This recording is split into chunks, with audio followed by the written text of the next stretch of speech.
Hi, I'm Peter J. Shield. Welcome to my world of unexplained mysteries, Vegas style.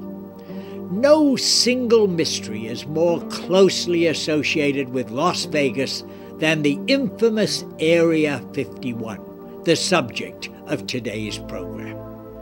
Thanks to more recent blockbuster movies like Independence Day starring Will Smith, we've even named a highway after our purported extraterrestrial visitors. In early 1995, State Assemblyman Roy Neighbors introduced a bill to designate State Route 375 the Extraterrestrial Alien Highway. A hearing was held, but no official notice of it was given to local residents. The State Assembly passed the measure, but it was killed in the Senate as frivolous and a waste of resources. In February of that year, however, Governor Bob Miller resurrected the measure, and without notice to local residents, it was passed in a meeting of the State Transportation Board, which he chaired. Testimony was heard only from Pat Travis of the Little Alien Inn in Rachel and Ambassador Marilyn II, a northern Nevada resident who claims to be an alien. Shortly after passing the measure, the governor flew to Los Angeles at taxpayers' expense, so I'm told, to negotiate an agreement with 20th Century Fox Movie Studio to jointly market the E.T. Highway and Fox's upcoming movie, Independence Day. There's no evidence, however, that the governor ever visited the highway itself, and he never consulted with any official of Lincoln County regarding this measure as far as I'm aware. Independence Day was a big-budget sci-fi drama about an alien invasion of Earth. According to the producers, they wrote the script in 4 weeks, would you believe, and sold it to the studio in 1 day. The movie is a thinly veiled remake of War of the Worlds, one of my favorite movies, by the way. Billions of people are killed and most of the world's major cities wiped out until the alien mothership is destroyed with a computer virus. The film takes place partly at Area 51, though the depicted facility in no way resembles the real thing. All of the parts of the film supposedly taking place in Nevada were actually filmed in Utah and California. The old and now I believe defunct Area 51 Research Center in Rachel, Nevada, believed that E.T. Highway should not have been unveiled until issues of visitor safety and civil rights were addressed, and that county officials were actually consulted. The E.T. Highway is adjacent to the tense and poorly marked border of Area 51, where many tourists have been arrested and harassed and lost film and other personal property without any accounting. Rachel, Nevada, however, is a small town 110 miles from Las Vegas and gateway to the U.S. Air Force installation known as Area 51. The base develops new planes such as stealth bombers. The secret shrouded Area 51 has given rise to suspicions over the years, earning the town of Rachel, which primarily is just a collection of trailer homes, the title of UFO Capital of Nevada, and the Nevada State Highway 375, the Alien Highway. Nellis Air Force Base, on the other hand, primary mission is the training of pilots and support crews in realistic air combat exercises, the best known of which is Red Flag. The Nellis administration actually administers the range surrounding Area 51, but not including the block of land known as Area 51 and the secret Groom Lake Air Base within it. Area 51 appears to be under the control of Air Force Flight Test Center at the Edwards Air Force Base. Workers at the top-secret Groom Lake and Tonopah Test Range air bases actually communicate to work aboard 737 jets from a not-so-remote terminal at McCarran Airport in Las Vegas. It is only 2 blocks from the Las Vegas Strip.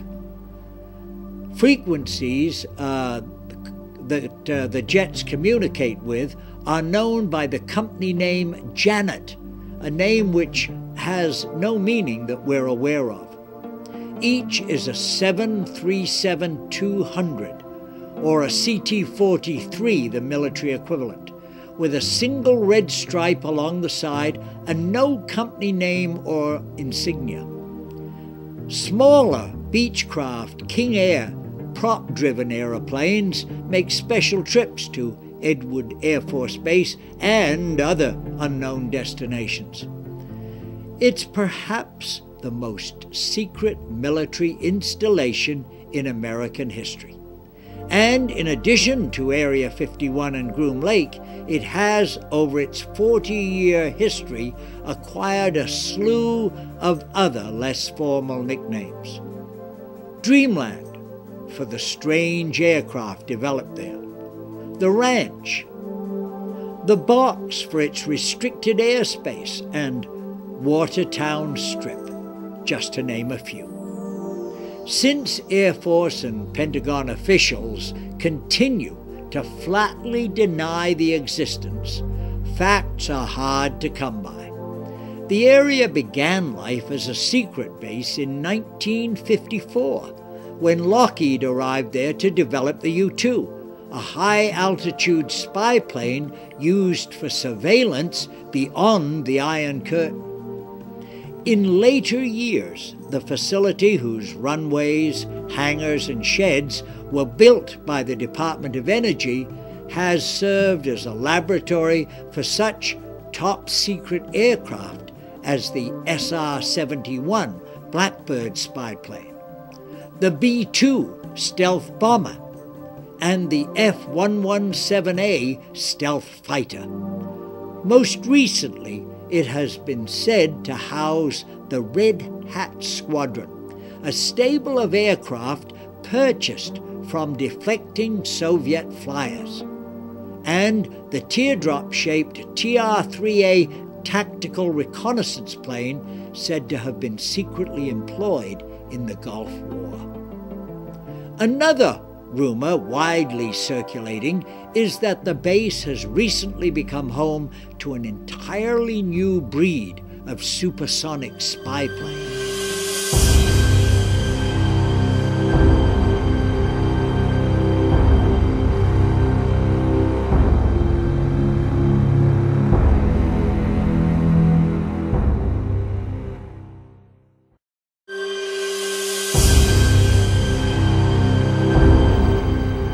Groom Lake, or Area 51 as we now know it, started out as an Army Air Corps gunnery range during World War II.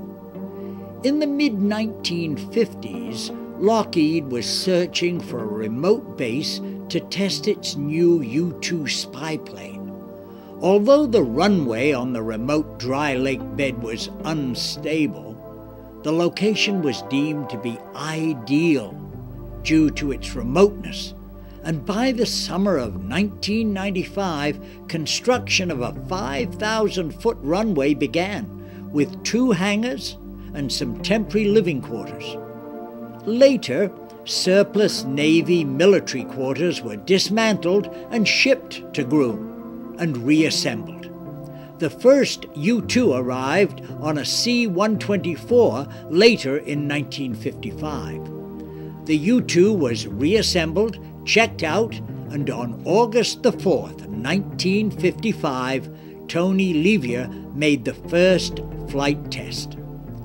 With the arrival of the A-12 program, the runway was lengthened to 8,500 feet. Fuel storage tanks capable of holding up to 1,320,000 gallons of JP-7 were added, as well as 3 surplus Navy hangars and 100 surplus Navy housing buildings. 8 hangars at the south end of the base were built to house the A-12 spy planes.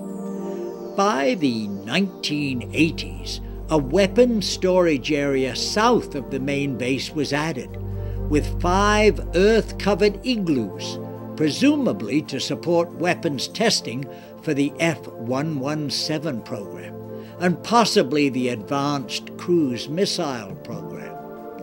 Until recently, the facility was supported by one 12,400-foot long and 100-foot wide hard surface runway, which extends into the dry bed north of the lake, giving it a total length of 25,300 feet or 4.8 miles.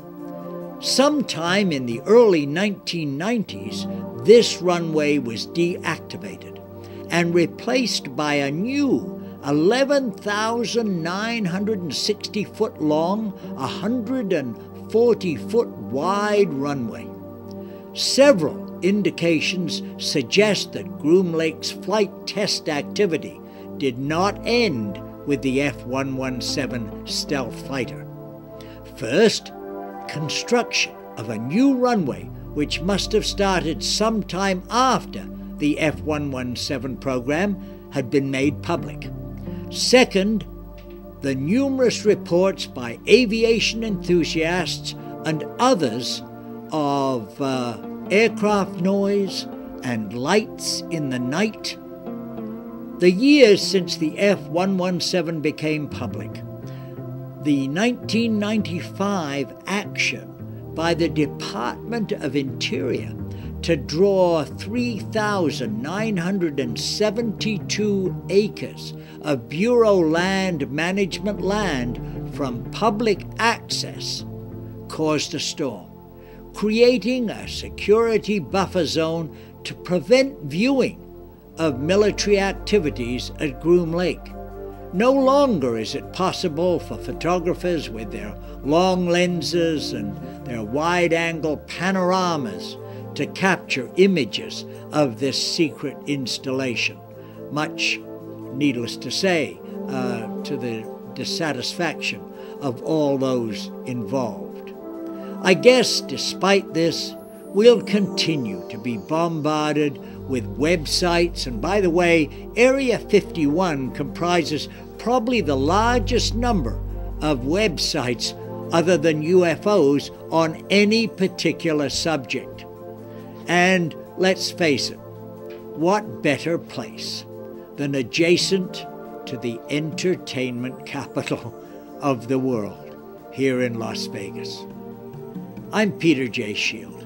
Thanks for watching. I'll see you on the World Wide Web.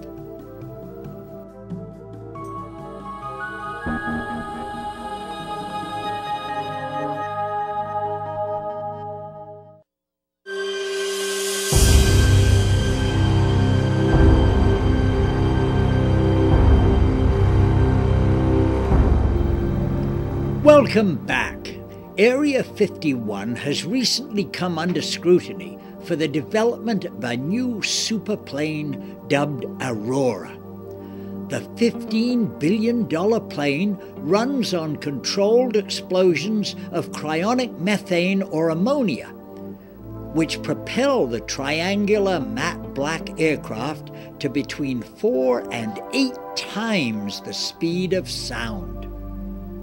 Aurora may have actually left behind 2 pieces of evidence. The first was a powerful sonic wake that some say may have tripped a trail of earthquake sensors beneath its flight path over the Mojave Desert in June of 1991. Others describe seeing a unique-looking contrail that resembles donuts on a rope. During the base's first 35 years, local ranchers and miners were merely titillated by the vacuum-like secrecy surrounding the place. Then, in 1989, the simple pleasures of having a secret air base as a neighbor faded when a self-described physicist named Bob Lazar flashed across the Las Vegas TV news. Lazar said he had worked at the base for a few months the previous year, reverse engineering one of the 9 captured alien sources housed there to learn exactly how its extraterrestrial power source worked. Lazar's personal credentials haven't checked out. He claims his educational record from the Californian Institute of Technology and the Massachusetts Institute of Technology were destroyed by the government. But his description of how the saucer worked was enticingly elaborate, as are the government pay documents Lazar can show for the period he claims to have worked at the airbase. Within weeks, tabloid TV had picked up the Lazar's allegations, and flying saucers and government conspiracy buffs from around the world began arriving. Then, when a Soviet satellite photo of the Groom Lake base turned up, legitimate news reporters began arriving as well, turning the hamlet of Rachel with its low-sum residents into a unique tourist destination, and converting a one-time roadhouse into the Little Alien Inn. Earthlings, by the way, welcome. A bar, restaurant, and motel whose 5 rooms are constantly booked. Apart from the simple voyeuristic thrill of gazing upon secret things, which cannot be denied, there's a larger public policy interest in overhead imagery of Area 51. Skeptical observers may perhaps be forgiven for suspecting that Area 51 is the repository for captured alien technology, since it would be otherwise difficult to imagine any other secret so awful as to require the level of secrecy surrounding this facility. Apart from the interest in Area 51 itself, overhead imagery of this facility provides important insight into the dynamics of publicly available high-resolution satellite imagery. Projected by almost 1,000 square miles of restricted airspace and surrounded by the Nevada test site, this secret airbase, where the government has tested advanced technology aircraft for the past 40 years, is also, as I've mentioned, referred to as Groom Lake. Area 51 is an official government secret, and yet widely known in the popular culture. The enormous steps the government has taken to keep the fact of the evidence of this secret test facility out of public domain is matched only by the public's interest in the site itself and the extensive amount of information that is available in the press. Much of the interest in Area 51 comes from the USO subculture, who are at least suspicious, if not convinced, that crashed alien spacecraft, as well as the bodies of aliens, are stored at Area 51. In a sense, the government security problem is self-inflicted. Excessive government security during the Cold War, domestic spying and other scandals by the CIA, the belated declassification of explanation of UFO sightings, later explained in the Roswell report, secret radiation experiments on unwilling citizens by the Department of Energy, then the Atomic Energy Commission, all have contributed to an intense suspicion among some that the government is hiding something. This perception is not unjustified, given the extensive secret surrounding the facility. Of course, the government is hiding something: a secret flight test facility for advanced technology aircraft.